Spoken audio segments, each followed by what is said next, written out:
Salam sejahtera, saudaraku yang diberkati oleh Tuhan. Kita berjumpa kembali dalam pelajaran Sekolah Sabat, pelajaran ke-9 Triwulan 4 2021 dengan judul Membalikkan Hati Mereka.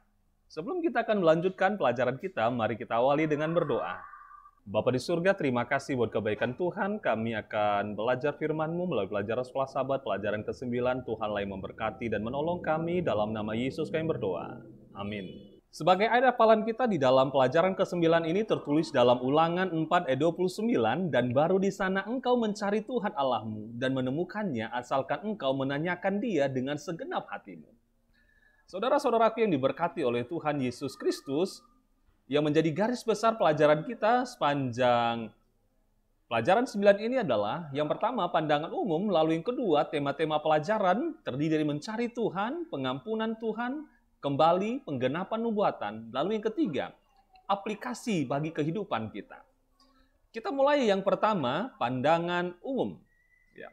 Musa menubuatkan bahwa pada saat orang Israel akan memasuki tanah perjanjian, bangsa Israel yang tidak setia itu akan dimuntahkan dari tanah itu. Seperti tertulis dalam Imamat 18 ayat 25-28. Tuhan kemudian menuntun bangsa Israel melalui penurutan pada hukum dan kesetiaan pada perjanjian itu. Godaan bangsa Israel adalah saat mereka sampai di tujuan dan menetap di negeri Kanan itu.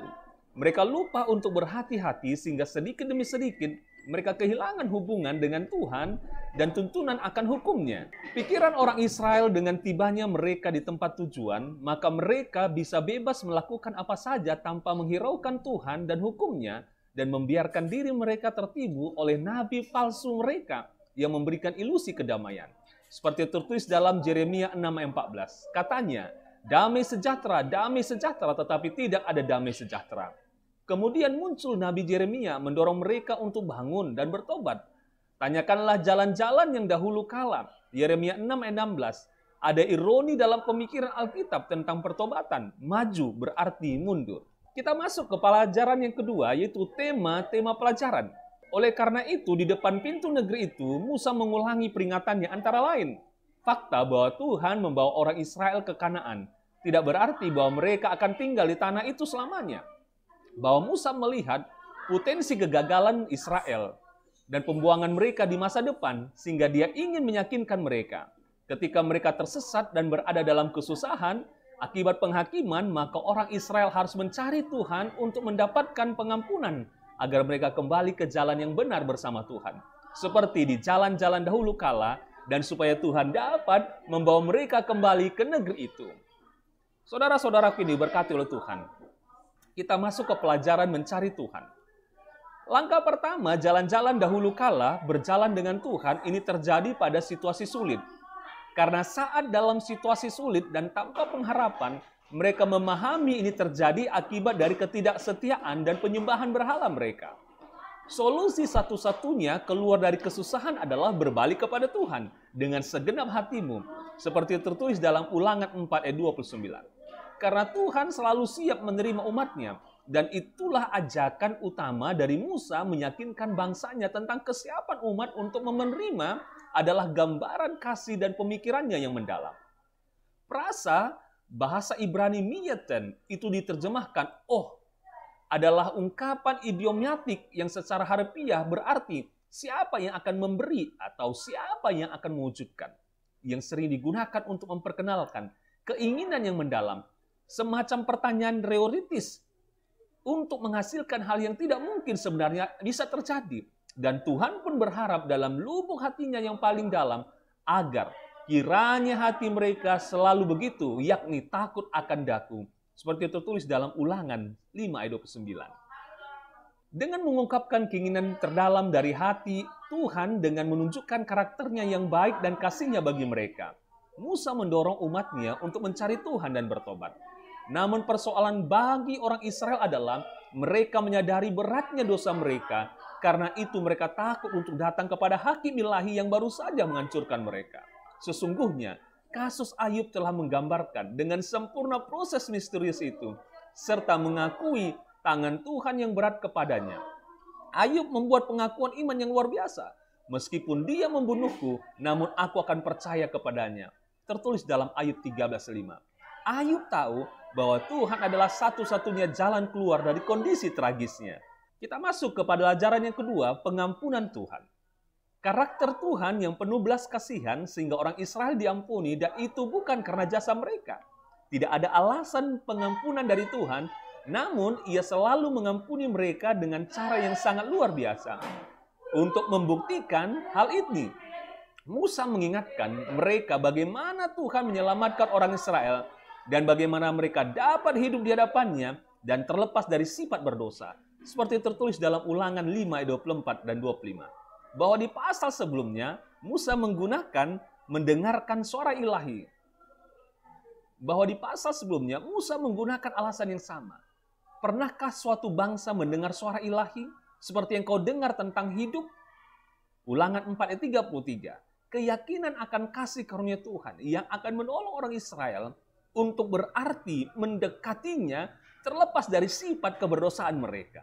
Tema yang ketiga, kembali. Bahwa pergerakan untuk kembali dimulai hanya setelah Israel menemukan Tuhan, atau lebih tepatnya setelah Ia menanggapi mereka. Bahwa kata kerja sub atau kembali terdiri dari mendengarkan suara Tuhan dan menuruti perintah-perintahnya. Ulangan 30 ayat 2 dan 8. Dan mengikuti hukum sunat atau mengubah hati mereka. Ulangan 10 ayat 16. Menariknya, akar kata sub menggabungkan dengan sendirinya kedua persyaratan untuk berbalik dari kejahatan dan kembali kepada Allah yang akan ditemukan lagi di jalan-jalan dahulu kala. Bahwa pergerakan menyeratkan pemahaman yang mendalam. Cara terbaik untuk melawan kejahatan adalah dengan melakukan kebaikan. Karena orang Israel telah menunjukkan dirinya tidak mampu menyunat hatinya, maka Tuhan sendirilah yang akan melakukan penyunatan itu.